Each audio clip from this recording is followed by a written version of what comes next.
at natukoy ang may-ari ng sasakyang nahagip sa video na katabi ng umano'y cash deliveries para raw kay PBBM at former House Speaker Martin Romualdez.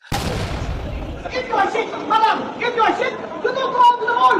May-ari ng isang luxury car, nakatabi ang malita-malitang pira. Bistado ng milyonaryo. Sino kaya ho ito? Ano ang ugnayan sa mga sindikato, mafia, sa budget insertion? Nakatakot-takot under Marcos admin, anak ng kagwang, magpapasko na. Pero hito, meron na naman tayong nasagap ng mga impormasyon patungkol po sa mga sindikato, anak ng kagwang. Ang mahal po ng kotse na yan, no? 20 million ang halaga. Oh my gulay, magugulat po kayo kung sino po yung may-ari nito. Mamaya pag-usapan po natin. Aba, siyempre, pag-usapan rin po natin yung ICI, dugtong na rin po yan para medyo mahaba-haba ang usapan natin ngayong araw ng linggo. Nako, anak ng kagwang. Oh. Attorney Rowena Guanzon, binastos sa isang mall sa Makati, sa Rockwell. Binastos ng isang buplax ba yan? Isang lalaki. Kaya napalaban po yung naturang abogado. At, putsak na, viral po ito guys. Itong video na ito ni Ma'am Rowena Guanzon dyan sa Rockwell. Talagang dinuro ni Ma'am Rowena Guanzon at minura yung naturang tao. Malamang pinklawan yan, bubunistang tanganista. Ma'am Rowena, baka trinidor ka rin ng pinklawan. Bakit kaya biglang napasigaw at nag-hysterical dyan na high blood si Ma'am Rowena Guanzon? Kasi nga, pinutakti po si Ma'am Rowena Guanzon ngayon ng mga dilawan, pinklawan, bubunistang tanganista ni Bangag na di umano'y ng bastos. Baliktad po. Si Ma'am Rowena Guanzon po ang nabastos. Hindi po siya ang nambastos, gumanti lang po siya. Ewan ko kung taga saang planeta yung nambastos sa kanya. Mamaya alamin po natin. Pa-like, pa-share, pa-subscribe po muna at pakipindot po ang inyong notification bell upang lagi po tayong updated sa ating mga video.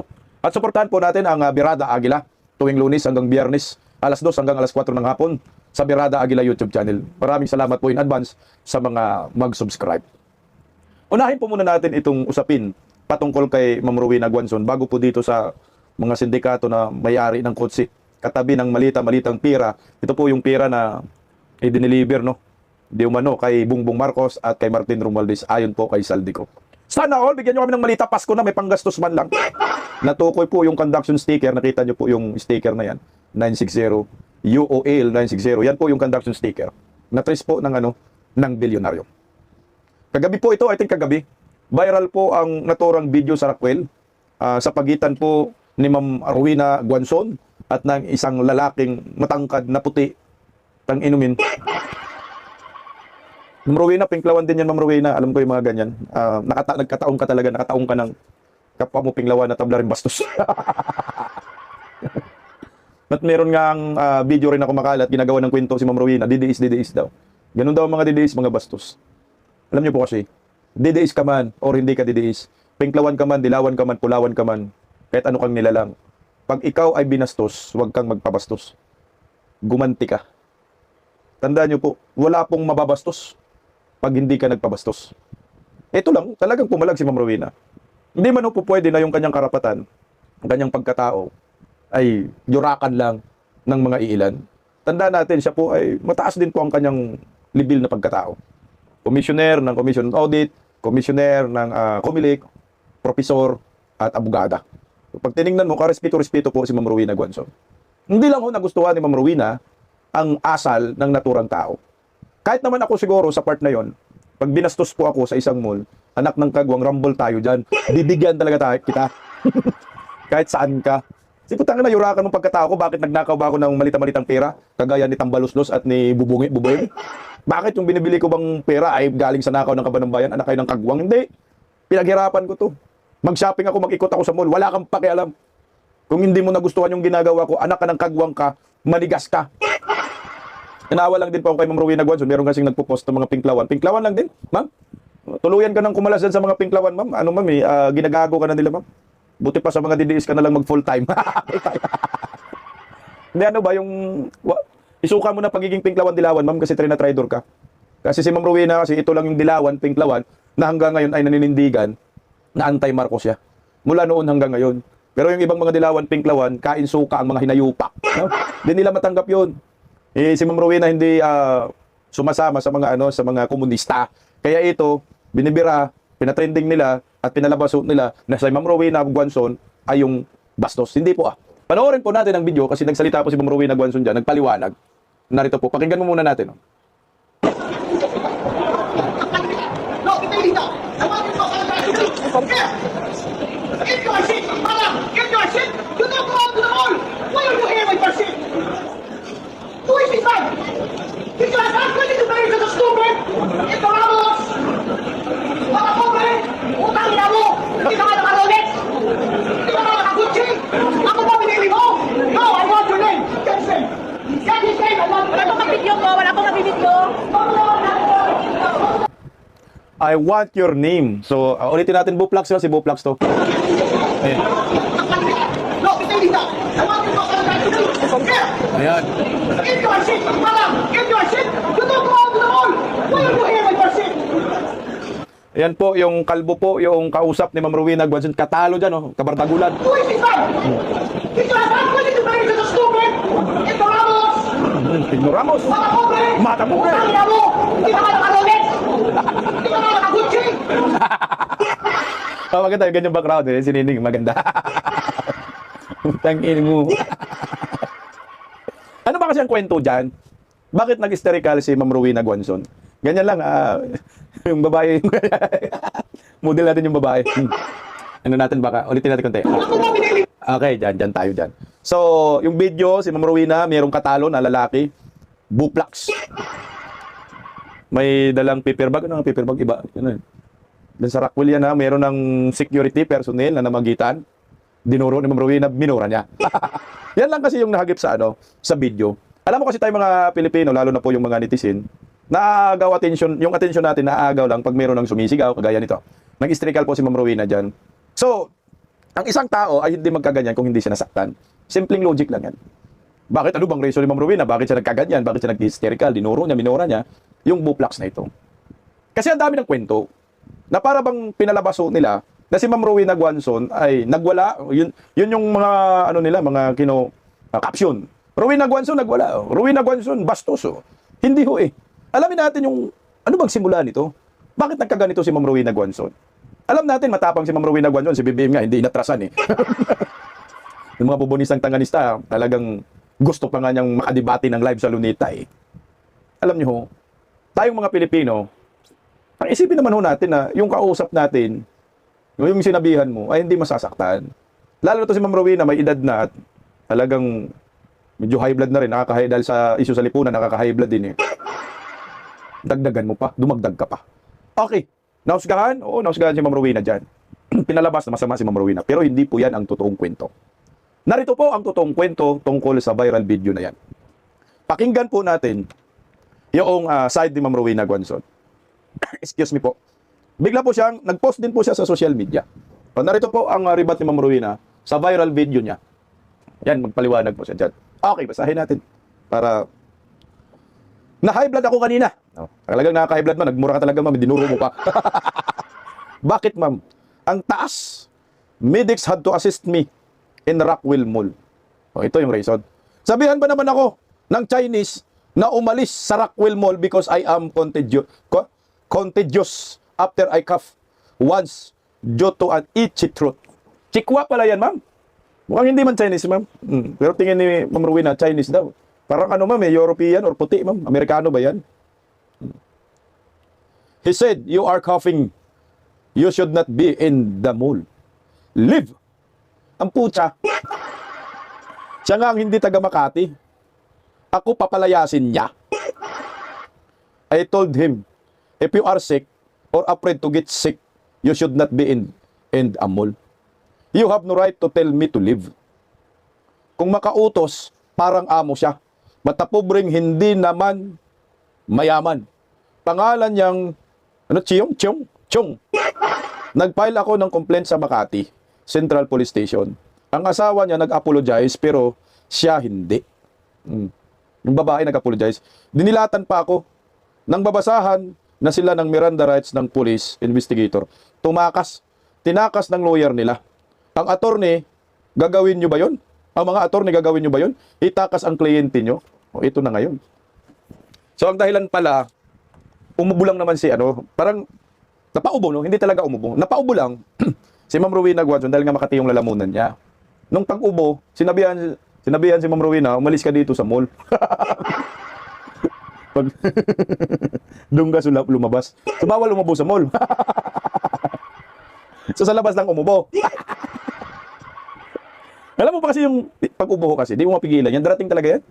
Lalo na pag may nakain ka na medyo makati sa lalamunan mo, uubo ka talaga tapos inom ka ng tubig. Pero it doesn't mean na, ano sir, may sakit si Ma'am Rowena Guanzon. Ang sakit ni Ma'am Rowena Guanzon talaga, high blood. Kaya huwag mo niyang saktan kasi dudurugin ka talaga. Yan ang totoo dyan. Ako sa akin na, sana nagiging ano naman, lalaki ka eh, di ba? Intindihin mo na lang na mayroong isang ganyan, kung hindi mo siya kilala, hayaan mo na lang na umubo man yan, or mag-take care ka na lang sa kanya, bigyan mo na lang siya ng kung ano ka. Pero nakaka-offend talaga yung ganun. Putang ina ka sa akin gawin yan, sampaling kita eh. Nakaka-offend, para bang merong nakakahawang sakit si Ma'am Rowena na huwag kang pumasok sa mall. Kasi baka makahawa ka. Pero sa akin eh, nakaka-offend yun. Hayaan mo na lang, huwag mo na lang pansinin. Siguro ang hanap talaga itong inayupak na tao na to ay away. Sabi daw Chinese, pero parang hindi Chinese Ma'am Rowena eh. No? Ewan ko lang, Amerikano ma'am eh. Yan o, Amerikano. Bastos, no? Pero sabi ni Ma'am Rowena, Chinese daw. Pero anyway, sa akin po, ang nakapupulot kong parang posibleng lesson dito, wag mong bastusin yung mga taong kagaya ni Ma'am Rowena na napaubo lang. Respetuhin mo pa rin. Kasi pag hindi mo yan re-respetuhin, lalo na yan may mga edad-edad, talagang mainit high blood po yan. Senior din naman na yan eh. Si Ma'am Rowena, hayaan mo na. Baga intindihin mo na lang. Pero nga sabi ni Ma'am Rowena, mata pobre ka, hindi ka naman mayaman. Mata pobreng hindi mayaman. At ang problema nila ngayon, kasi tinakasan nila yung Miranda rights, pagbasa ng Miranda rights ng Police Makati. So ano pong mangyayari doon? Abogada si Ma'am Rowena, patay kayo dyan. Mapatong-patong kayo na kaso ngayon. Kasuhan mo na rin Ma'am Rowena.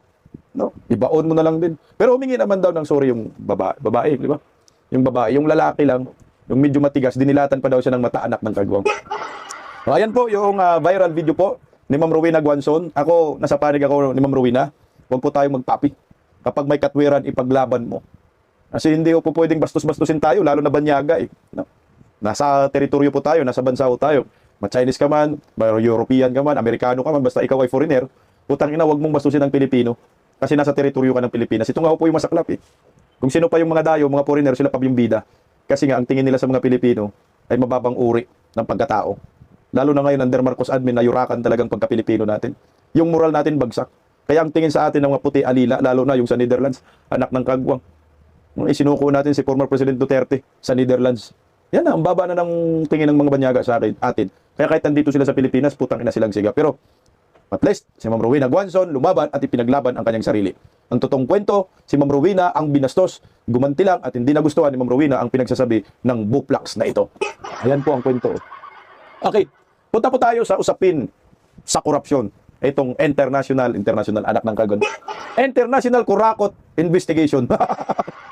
Dapat yun na yung pangalan nila, International Kurakot. Ayan. Kasi nasa international na sila ngayon, di ba? Si Saldico, baka nga si Martin Romualdez, si Bunuan, magkasama na rin, nandun na rin sa Europa. Nagsilayasan na yung mga buhaya. Pag-usapan po natin yung nabisto ng Billionaire News Channel.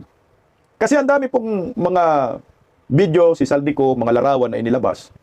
Napaka-controversial po yung mga sports car. No?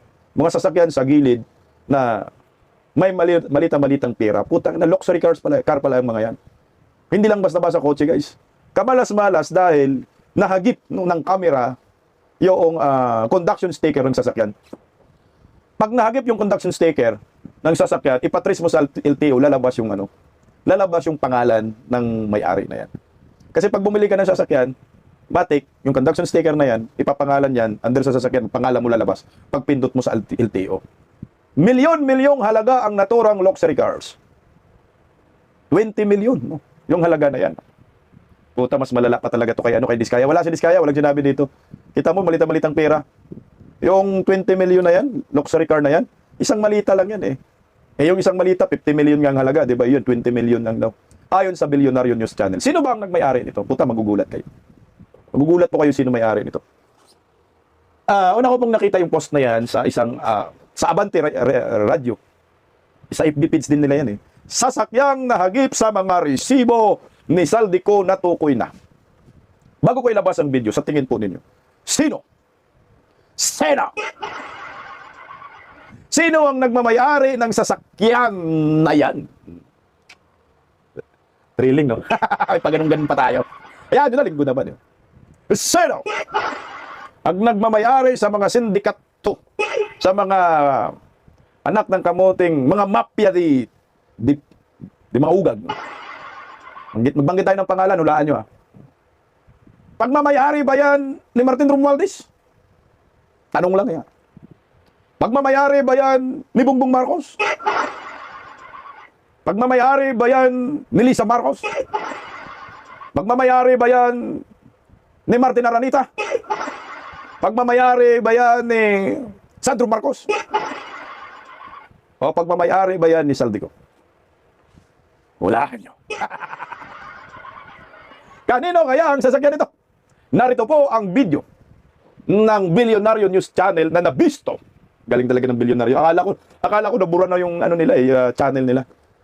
Facebook. Tingnan natin, oh.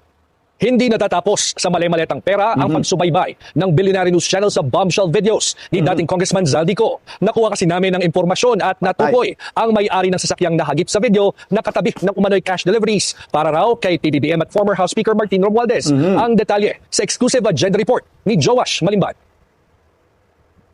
November 15 ngayong taon nang ilabas ni ex-Ako Bicol Party List Representative Zaldico ang isa sa kanyang bombshell statements patungkol sa flood control scandal. Dito niya itinuro si Pangulong Bongbong Marcos at former House Speaker Martin Romualdez bilang pangunahing recipients ng pinakamalalaking kickbacks umano sa mga proyekto ng DPWH. Sa inilabas niyang video, ipinakita ng dating kongresista ang aniyay mali-maletang deliveries ng mga pera para umano kina PBBM at Romualdez. Pero sa isa sa mga inilabas niyang larawan, tila nahagip ang conduction sticker ng isa sa mga sasakyang katabi ng mga maleta. Para mapatunayan ang mga litrato na deliveries ay ilalabas ko po together with this video. Eksklusibong nakuha ng Billionaire News Channel ang opisyal na mga dokumento ng naturang sasakyan. Naberipika namin na U0L960 ang nakalagay na conduction sticker dito. Ito, ayon sa amin. Teka lang. Puta kamalas, no? Kamalas ng animal na mga buhaya. Yung conduction sticker na picturean pa.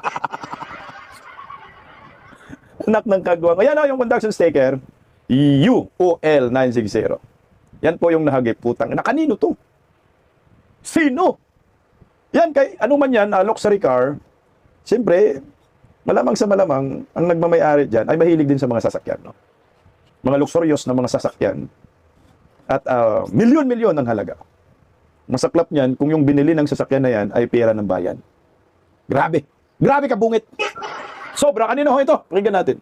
Aming pagsusuri, wala itong ongoing o finished application para sa isang plate number sa Land Transportation Office. Ayon sa mga dokumento, isang 2023 Maserati MC20 ang sports car na nakita sa larawan. Mystery gray ang model color nito. Ayon sa transaction documents, binili at pinangalanan ang sasakyan sa kumpanyang Sokali Trading mula sa importer na Brilliance Auto Corporation. Isang sole proprietorship na registered sa Department of Trade and Industry ang Sokali at nakafocus umano sa automotive trading, auto accessories at general trading. Ang pangalan ng registered owner, isang Federico Jr. Guillem Datoon. Binili ang sasakyan sa halagang 20 million pesos. Kung babalikan ng mga umano'y ebidensyang ipinakita ni Ko, tila may ilang hindi pagkakatugma-tugma sa transaction histories ng sasakyan. June 5, 2023, dumating sa Pilipinas ang sasakyan. June 9, 2023 naman, nang maisyuhan ito ng clearance mula sa Bureau of Customs, samantalang July 12 naman mula sa Philippine National Police. July 11 pa lang, iniulat na ito ng Brilliance Auto Corporation sa LTO bilang isang stock. Binili at inilipat ito sa posesyon ng Sokali Trading noong December 18, 2024. Ayon sa registration papers nito, ayon dito, natanggap ng Sokali Trading ang sasakyan bilang brand new imported. Ibig sabihin, walang dokumentasyon na ginamit o binenta ang sasakyan sa loob ng 1.5 taon. Ang katakataka, kung titingnan ng date sa larawang inilabas ni Ko, November 29, 2024, ang umano'y delivery ng mga maleta sa nasabing bahay kung saan nahagip ang sasakyan.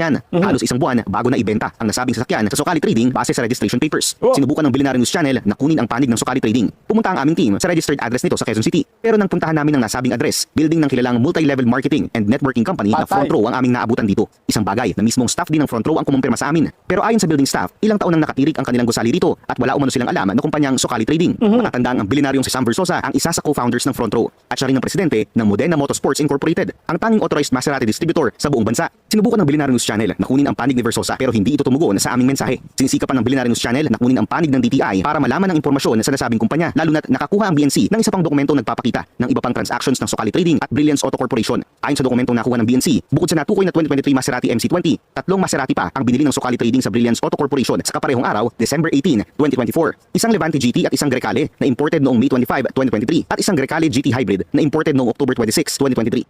Patay ka, Sam. Tangino, bindali. So yung lumalabas, yung may-ari ng sports car na yan, ay Sokali Trading. Bakit napunta kay Sam Versosa? No?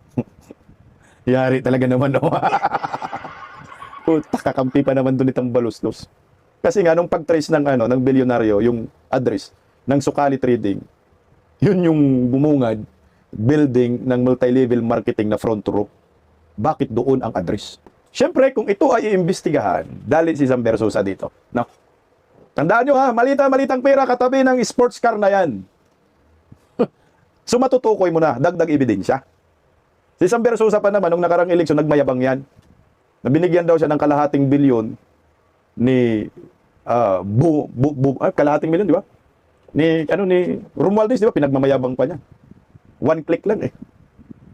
So ano yung ugnayan ni Sam Versosa dito sa Sukali Trading? Bakit ang address ay kinuha address ng front row? Putak ina, no? Talagang, alam mo yung mafia ba, no? Gumagawa ho talaga sila ng paraan. Paano makapagnakaw? Paano maitago yung mga ninanakaw nila? Pero, ang dapat magpaliwanag dito at nakakaalam kung kanino yung sports car na yan, si Saldico lang din. Kasi si Saldico man yan ng picture dyan, malamang staff nila yan. No? Ebidensya, mautak din si Saldico. Kumuha talaga siya ng mga ebidensya kasi alam niya, magkabulilyasuhan ito. Mautak din. Magaling din itong markang buhaya na to, Nathan Balusnos. Pero dali sila dito kaya, Saldico. Ito, ebidensya man yan. Nung research ko yung Sukali Trading sa Google, manong Google, wala akong makita na datos. Merong lumalabas, international eh. Pero rehistrado daw sa DTI. So ang DTI ang makapagbigay ng tamang impormasyon kung ano tong Sukali Trading at sino ang nagmamay-ari. Kasi pag nahanap mo si Sam Versosa, nahanap mo yung may-ari ng Sukali Trading, ito dapat ay imbestigahan. At ipatawag din po ito dapat ng ICI. Kaso ang kredibilidad ng ICI, anak ng kagwang, walang kwenta na. Simulat sa pool pa lang, nanluluko na sa mga Pilipino eh. Na dapat sana yung Senate Blue Ribbon Committee ang mag-imbestiga. Kagaya ho nito, ang dami ng mga karakter. Wala na to, kumbaga halo-halo na ba? Parang matanong mo sa isip mo, putang na may pag-asa pa ba kaming mga Pilipino na matukoy at mapagbayaran ng mga salarin itong pagnanakaw nila sa kaban ng bayan under Marcos admin? Kasi pag tiningnan mo, kasabwat silang lahat eh. Isipin mo, regaluhan mo ako ng ganito, bibigyan kita ng luxury cars. Magkano ng halaga? 20 million. Maraming kasabwat. So kung sincero pa itong ICI mag-imbestiga, di ba ho dapat ipatawag nila ho itong si Sam Versosa, yung front row? Bakit yung Sukali Trading, yung address ay sa inyo? Eh, alam naman natin si Sam Versosa, siyempre mahilig talaga sa sports car yan. Eh. Multi-level marketing. Puta, networking ha? Paris-Paris. Magaling yan pagdating sa pera. Bilyon pinag-uusapan yan. Kaya kulimbatin sa pera ng mga Pilipino. Budol-budol yan, scam. May kredibilidad pa ba itong ICI? Na ngayon, alis na si Singson. Eh. At si Magalong, sinabi ni Magalong, abonado ako dyan. Pero ito, magulat ka. Si Aso rin, umamin din na abonado daw siya. Putang ina, mga hungang kayo, magsialisa na kayo lahat dyan. Tingnan mo ha. Si Magalong nagsabi, abonado siya. Nabudol siya. Si Aso rin, nung pumalit kaya ng Magalong, abonado rin siya. Tingnan mo. Ano na ang mangyayari dyan sa hinayupak na ICI? Hindi lamang po ako actually ang nag-aabono rito. No less than our chairman, si Chairman Justice Andy Reyes. Sila po ang nauna sa akin dito and I see them that they're taking care of the ICI as an organization pertaining sa mga pangangailangan po ng opisina, ng mga tao. Ganun din po si Commissioner Babe sa Singson at even po si Commissioner Rosana Fajardo. So lahat po kami dito in our own vehicle rate po ay nagpapaluwal po ng panggastos po sa pang-araw-araw po ng pangangailangan namin in order po na tuloy-tuloy po ang operation po ng ICI dahil hindi naman po pwede na binigyan ng mandato. Ang irarason po natin ay wala po tayong panggastos. So ako po bilang galing po sa serbisyo, sanay na po kami sa ganyan na mga setup because we are confident and we know that in due time po ay darating naman po ang support na manggagaling sa ating pamahala. Tingnan mo ha, pinapalabas ngayon ni Singson, ni Magalong, ito wala daw sila pera. Lumalabas yung wala daw pundo yung ICI. So lumalabas nag-abuno silang lahat. 41 million yung pondo dyan ha. Putang ina, abonado daw sila. So ngayon yung 41 million pagkati-hatian na nila. Kasi pare-pareho man sila nag-i-insist, nag-aabuno sila.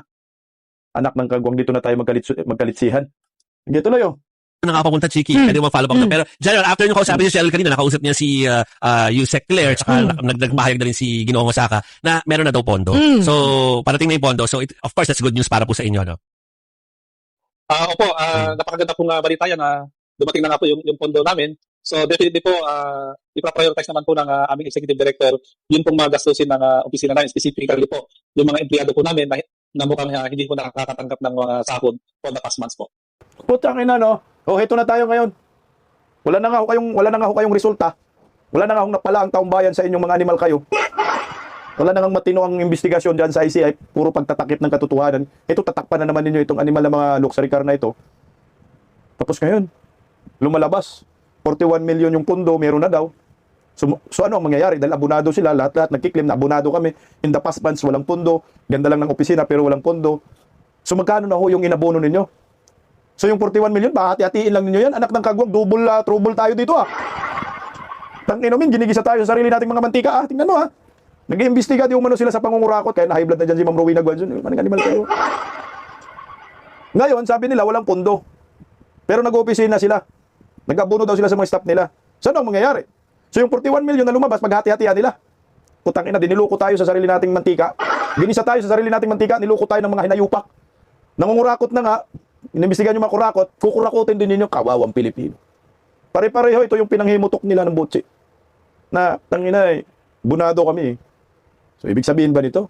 Yung pira ho, na ilalabas ngayon, mapupunta na yan matik sa inyong mga bulsa kasi pare-pareho kayo nag-insist na abonado. Saan ang hustisya ho nito? Sino may kasalanan nito? Si Bangag pa rin. Ang inom talaga, gagawa ka ng komisyon na walang kwenta. Pagtakpan lang ang katotohanan. Ngunit ito, napag-usapan din natin kagahapon ito. Pero ito po, lumalabas na itong si Boyeng Rimulya, yan pala ang may gusto na buwagin na yung ICI. So, ibig sabihin, pag binuwag ang ICI, yung 41 million na pondo, hati-hati na ang mga animal. Magkano sa'yo, Boyeng?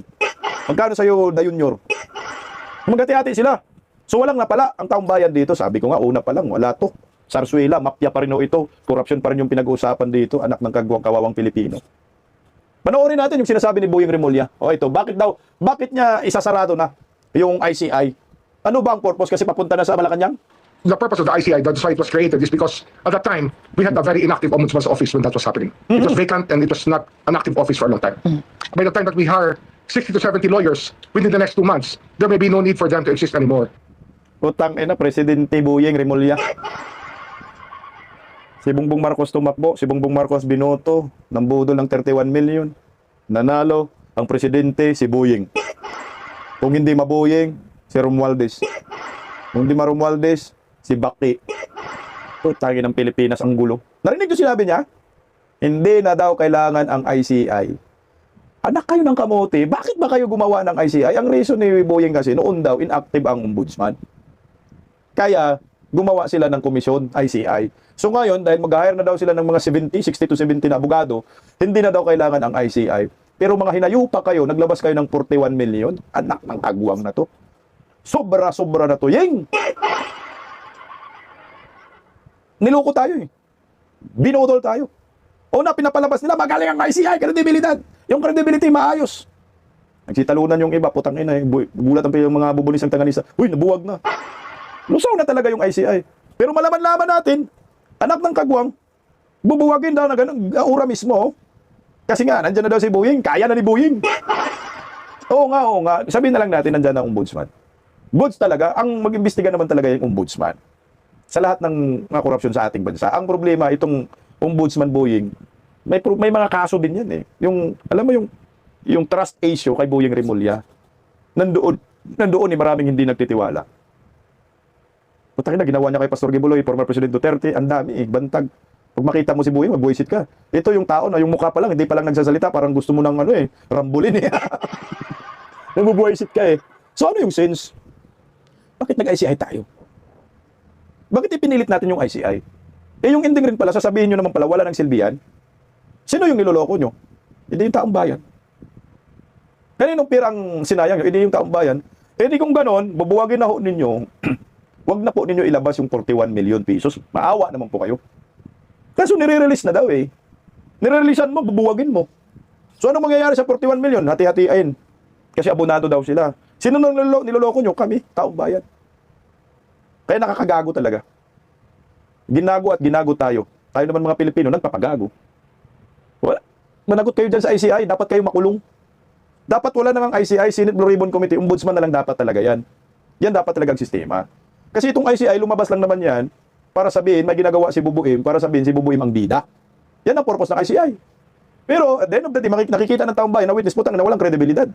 Walang integridad. Ni live stream, hindi magawa. Nagsikalasan na yung mga in-appoint ni Bubuim na commissioner. Cover up. Putang ina, bilib na bilib pa naman yung iba dyan sa ICI na yan. At yung tao nakatutok sa ICI. Kung ano yung ilabas ng ICI, putang ina, akala mo, yun na talaga. Credible na. Pero yan pala ay puro panglilihi sa katotohanan. Stop na siguro, stop na natin yan. Walang kwenta yung mga nasa ICI. Yung mga in-appoint natin, putang ina, magbulilyaso pa tayo. Talaga ganun ang mangyayari. Kaya ayon kay Atty. Vic Rodriguez, lusaw na itong ICI. Meron nga akong komento, nasa ICU na. Wala na, mismong si Boying na nagsabi, titigil na namin yan, i-stop na namin yan. Kasi meron na kaming 60 to 70 na abogado i-hire. Next month, putang ina, ginagawang Pilipino. To cover up na naman. Wala na, Senate Blue Ribbon Committee siya ng Pag-asa, kaso wala dinaya tayo. Pakinggan natin, Atty. Vic Rodriguez. Kaya po talagang maraming nagagalit eh. Ngayon, anong nangyari dito sa ICI? Hindi ba nung nag-iimbestiga initially, at mukhang tama naman yung kanyang direksyon, yung si Mayor Benjamin Magalong, Teka lang, ito pala ito. nalusaw na po yung ICI. Matagal na po nating pinag-uusapan dito sa ating pahina na wala po talagang patutunguhan yung ICI. Bakit? Unang-una, yung pamagat pa lamang po nila yung Independent Commission on Infrastructure. Mali na po agad eh. Budol na agad eh. It can never be independent. Why? Because all the members are appointees of Bongbong Marcos. And who is Bongbong Marcos? Paano ba na-define yung kanyang presidency? Ano ba yung legacy ng kanyang presidency kung meron man? Di ba't siya ay kasalukuyang nakalubog sa kumunoy ng issue ng korupsyon at yung testimonya ng kanyang ate at nakakatandang kapatid na drug addiction. Kaya yung ICI, nung binuo pa lamang, over-up po iyan eh. Correct. Ang ICI was meant para po ma-forestall o sapawan yung ginagawang Senate Blue Ribbon. investigation ng Senate Blue Ribbon. Tama. Nung maayos pa yung direksyon ng Senate Blue Ribbon Committee hearing. Kay Marcoleta. Nung ang chairman pa po ng Senate Blue Ribbon Committee hearing ay si Senador Dante Marcoleta. Alam mo, tama ka dyan, Atty. Vic. Yan talagang isa sa nakita ko. Parang gusto lang po sa pawa ng ICI yung Senate Blue Ribbon Committee. Ililihis lang na kasi presidente ang nag-gawa ng ICI. Siyempre, yung mga media, si BBM nagawa, dito tayo, tutok tayo. Pero yun talagang pinaka-main reason. Sasapawan yung Senate Blue Ribbon Committee kasi si Marcolita mainit.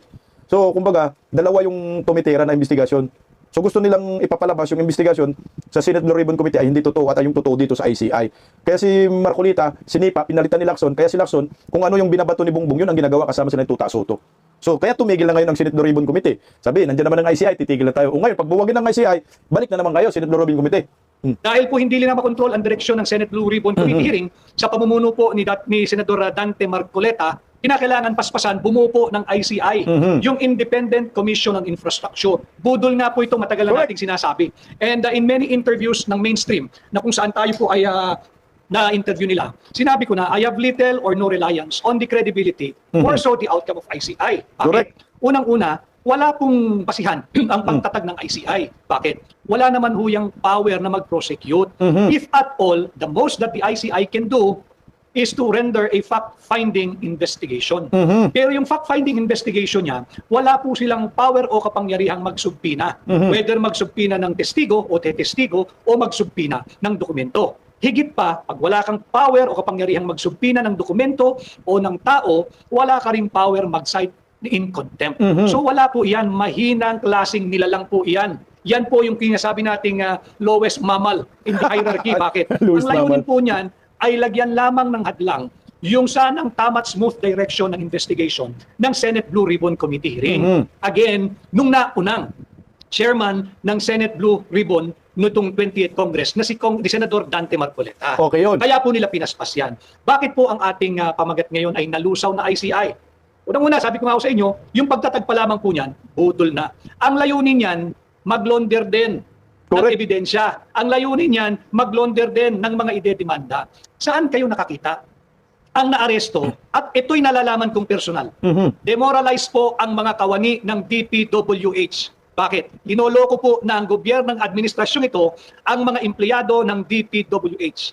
Marami pong kurakot at korap sa DPWH. Marami. Henry Alcantara, si Yusek Robert Bernardo, yung Bryce Hernandez, napakarami po nila eh. Yung Cathy Cabral nga, hindi na natin nakikita eh.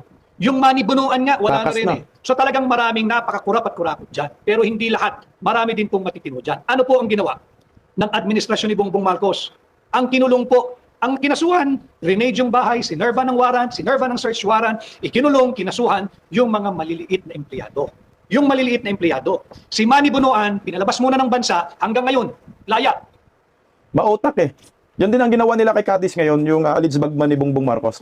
Pinapatakas mo na yan, tapos bago kasuhan, mauutang ina, no? Niluluko talaga tayo ng mga hinayupak na ito eh. O ito, dahil kabaro tayo, nakinabang kami sa inyo, lumayas muna kayo, layas na. Pag sinabi ni Bungit, layas kayo habang wala pa kayong departure order. Ngayon, kasuhan namin kayo dito. Bahala na kayo dyan sa ibang bansa magtago. Kasi yan lang tanging dahilan dahil bistado na tayo. Ito yung nangyayari ngayon. Pinalayas nila. Tuloy, Atty. Vic Rodriguez. Kaya po talagang maraming nagagalit eh. Ngayon, anong nangyari dito sa ICI? Hindi ba nung nag-iimbestiga initially at kung tama naman yung kanyang direksyon, yung si Mayor Benjamin Magalong, hindi ba nung tama yung direksyon ng kanyang investigasyon at tila hindi siya mapigil ng Malacanang, siya ay tinanggal bilang miyembro ng ICI? Tama ka dyan. Ako, bumilib nga ako doon kay Magalong, pero nung simula na nagpagamit siya kay Marcos, kasi kaya siguro sumama si Magalong kasi yung inabuno niya Atty. Vic hindi makukuha. Kaya sige, magpa-auto po na tayo kay Marcos. Putang ina, nag-abuno ako dyan eh. Magkakaroon na doon ng punto, hindi ko makuha eh. Kaya ngayon, nawalan ako ng bilib. Wala, attorney. Di ba? Tinanggal si Babe Singson, si Magalong. Benji Magalong. Pero ang sabi ni Benji, hindi siya tinanggal. Siya yung pusang loob na umalis. At hindi rin niya alam bakit nagkaganoon. Nagtatrabaho lamang siya ng tama. At ang palusot ng Malacanang, dahil daw para hindi maabala si Mayor Benjamin Magalong sa kanyang mga responsibilidad at obligasyon bilang ama ng Baguio City. Kalokohan eh, hindi ba kalokohan? Ngayon naman, si Rogelio Babe Singson, pangalawa na po ito, na umalis sa ICI. Si Rogelio Babe Singson, doon po sa mga hindi gaanong pamilya sa ating recent history, sapagkat si Rogelio Babe Singson is like almost 10 years na po siyang huling nagserbisyo sa pamahalaan bilang kinatawan ng DPWH nung panahon ni Pinoy. dating Pangulong Noynoy Aquino, 2010 to 2016. Marahil sa karamihan po sa mga nagpapabayad na trolls ngayon, mga munting bata pa ho kayo noon nung si Babe Singson ay naging kawani, naging kalihim ng DPWH. Sa mga trolls, mga munting bata pa daw kayo. Putang ina, ang dami kasing mga trolls. Animal tong mga trolls. Batang-bata ka pa, kawatan ka na, Sandro Charis. Lagyan tuloy mo. Ngayon, alam na ninyo, tama yung paghirang sa kanya sapagkat maganda rin naman yung kanyang integridad. Reputasyon. And I think, to be fair to former Secretary Babe Singson, tingin ko naman ang kanyang layunin makatulong dito sa nangyaring malawakang korupsyon ng flood control projects, flood control mitigation program at flood control funds anomaly. Subalit paglaon, ang naging dahilan po ay very intense at stressful ang ICI work. Ito po ay sa kataga mismo ni Ginoong Babe Singson, ni Secretary Babe Singson. Kaya daw po siya nagbitiw ay dahil very intense and stressful ang ICI work. Alam mo ninyo, nagiging maginoon na lang ito si Secretary Babe Singson. Correct. Ayaw na lang niya siguro ng kontrobersiya and maybe he just wants to go back to his peaceful, quiet, serene, and he's very much made. Marami na pong napatunayan yan. Gusto na lang niyang bumalik sa kanyang tahimik na buhay sa pribado. Kanya ayaw na niya, naging maginoon na lang siya. Pero yung ginawang rason, pamigay po yun eh. Dahil daw po sa very intense and stressful ICI work. The moment it was offered to him, I'm certain, matalinong tao yan. Alam niya na magiging mabigat, hindi biro-biro, yung kanyang haharapin sa ICI bilang miyembro ng budol na komisyon ng ICI. But nonetheless, mainam din po iyon. Bakit? Sa edad ho ni dating Secretary Babe Singson ng DPWH na kabibitiw lamang po bilang bahagi o miyembro ng ICI, wala na ho siyang dapat patunayan. Kung meron man, yung nalalabing taon pa niya, sana'y maging malakas lagi ang iyong pangangatawan, Secretary Babe Singson, at marami ka pang may tutulong sa bansa in many other capacity. Siguro, yung mga katulad po ni Secretary Rogelio Babe Singson na nasa gobyerno pa ngayon, nagsisilbing gabinete o undersecretary, ASEC o regional director, kung kayo po ay nasa ganyang edad na at estado nyo respectable naman po kayo sa inyong profesyon, sa inyong komunidad, sa inyong pamilya, I encourage you, it's time to do a Babe Singson. Take the road less traveled, take the higher ground, at talagang mahirap ipagtanggol ang isang administrasyon na lugmok sa issue ng massive corruption, looting of public funds, at yung direct at hayagang testimonya ng mismong kapatid ng Pangulo na drug addiction. Mahirap po iyan. Kaya ikaw, Babe Singson, umalis ka na ng tuluyan dyan at kung may nalalaman ka dyan sa ICI na kawalang hiyaan, ikanta mo. Maawa ka sa taong bayan. At baka may alam ka talaga una pa lang kung ano ba talaga. Ikaw rin na Magalong, ano ba talagang hangarin ninyo dyan sa ICI? Minamanduan ba kayo ni Bongbong? Inutusan ba kayo ni Lisa Marcos? Inutusan ba kayo ni Martin Romualdez? Yan ang dapat naming malaman. Putang ina, isabi nyo na, tama si Atty. Vic Rodriguez, mahirap yan ipagtanggol itong gobyernong ito sa damakmak na korupsyon. mahirap ipagtanggol ang isang administrasyon na araw-araw may kontrobersya, nagluluting na nga daw ng pera sa kaban ng bayan. Maraming karakter ho ito. Ngayon kayo may nakapunta na dyan, umalis naman na kayo, ikwento nyo ang katotohanan. Kung bakit po kayo umalis, ano po ang hangarin ninyo for the sake of the Filipino people. Kasi kung itago nyo yan, tandaan nyo po, trilyon-trilyon na po yung perang nawala. Maawa po kayo, may 2 taon pa ang gobyernong Marcos.